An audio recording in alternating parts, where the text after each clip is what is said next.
आपण मरे मरे जे काय फोटो बघतो, दिल्लीचे बूट चाटितो, हे हे आपल्या भगव्याच्या अवलादीचेच नाहीत, हे गद्दार आहेत सगळे. आजपर्यंत कधीही शिवसेना प्रमुख तर कधी, मला वाटतं जेमतेम माझ्या आठवणीत एकदाच गेले होते दिल्लीला. मी सुद्धा जातो, ते तिकडनं नीट आमंत्रण आलं इंडिया बैठकीचं वगैरे तर जातो, नाही तर आपल्या खासदारांना भेटायला कधीतरी जातो, पण कधी वर्षातनं एखाद्या वेळेला गेलो तर. पण आत्ताचं जे चाललेलं आहे, दरवेळेला उठसूट मुजऱ्या मारायला जातात, हे त्यांचे हुजरे हे काय शिवसेना प्रमुखांचे विचार पुढे नेणार? आणि देश पूर्ण नासून टाकलेला आहे. म्हणजे मला तर आता अशी भीती वाटायला लागलेली की आपण अराजकाच्या दिशेने चाललोत की काय.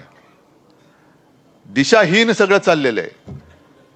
उठसूट कोणाला पक्षामध्ये घेत आहेत. म्हणजे मी मागे सुद्धा म्हटलं ना, आता आपले एक ज्येष्ठ शिवसैनिक आहेत ना, कोण त्यांचं नाव, मुस्लिम कार्यकर्ते आपले आहेत ना, अनेक जण आहेत. बाबू शेठ, एक आहे, एक आत्ताचे नाही, ज्येष्ठ शिवसैनिक आहेत. असे अनेक आहेत मुस्लिम कार्यकर्ते. पण आपण काय म्हटलं, म्हणजे भारतीय जनता पक्षाचे, मी दसऱ्याच्या माझ्या भाषणात थोडंसं बोललो होतो की भाजप जे काय करतं ते सगळं चालून द्यायचं, ते आम्ही खपवून घ्यायचं. मग ते जातील, अगदी मस्जिदीमध्ये जातील, नमाज पडतील. मोदींनी स्वतः सांगितले की ते काय ईदच्या दिवशी त्यांच्या घरी सगळे जेवणाचं, म्हणजे हे सगळे चाळे आपण बघायचे.